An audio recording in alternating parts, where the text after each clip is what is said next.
உங்கள் favourite TV ஷோக்களை இனி miss பண்ண தேவையில்லை. ஜீ5 இல் முற்றிலும் இலவசமாக காணுங்கள். இங்கேயும் எப்பொழுதும். சதாவதானின்னு சொல்லக்கூடிய தசாவதானி தன்னோட சக்தியை மிக வீரியமா வெளிப்படுத்தும். அதே நேரத்துல ராணிக்கு கர்ப்பகால வயிறு தானா தெரிய ஆரம்பிக்கும். சுகப்பிரசவமும் நடக்கும். கண்டிப்பா இந்த 9 நாட்களும் சடங்கை தள்ளி போட்டே ஆகணும்.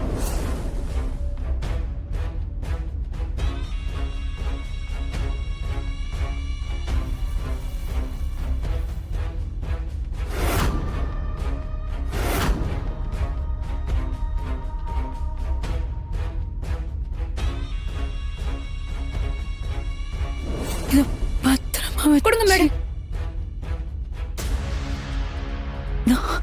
இதுல பொம்மை பொம்மை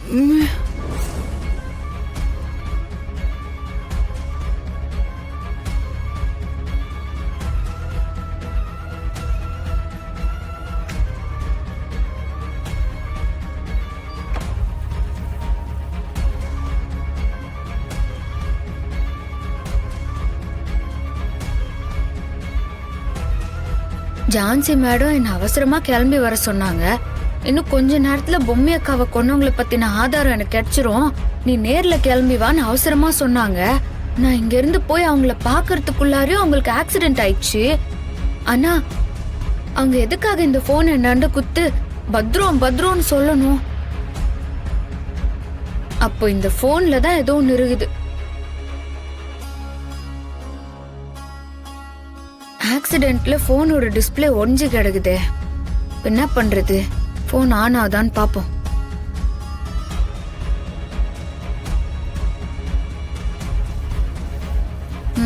இந்த போன் ஆன் ஆச்சுன்னா ஜான்சி மேடம் சொன்னதுக்கும் இதுக்கும் ஏதாவது சம்பந்தம் இருக்கான்னு தெரியும். ஆனா போன் ஆன் ஆகவே மாட்டேங்குதே. ஜான்சி மேடம் பொழைச்சு வந்து என்னாண்டு உண்மையை சொன்னா மட்டும்தான் பொம்மி அக்காவை கொலை பண்ணது யாருன்னு தெரியும். ஏன் இன்னைக்கு எல்லாமே தப்பு தப்பாவே நடக்குது? ஒண்ணுமே புரியலையே.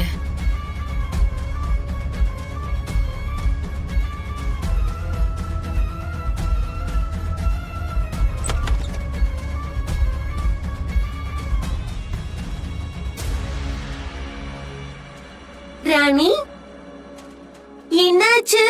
நீ இன்னும் தூங்காம இருக்க? வயித்துல குழந்தை இருக்கும் போது இவ்வளவு நேரம் தூங்காம முழிச்சிட்டு இருந்தா உடம்பு என்ன ஆகும்? இல்ல ஜாய், எனக்கு தூக்கமே வரமாட்டேங்குது. என்னமோ இன்னைக்கு நாளே சரியில்லை. நடந்த விஷயங்கள் எல்லாமே ஒரே தப்பு தப்பாவே இருக்குது ஜாய். இங்க பாரு, அந்த நம்பூதிரி நம்ம வீட்டுக்கு வந்துட்டு போனதுல இருந்து நீ அவரை சொன்னதே நினைச்சு வருத்தப்பட்டு இருக்க. நான் அதை கவனிச்சுட்டு தான் இருக்கேன். தேவையில்லாம உன் மனச போட்டு குழப்பிக்காத. என் கூட வா.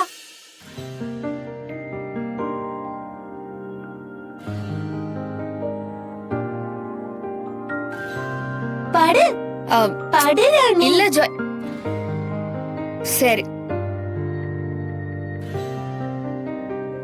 படு.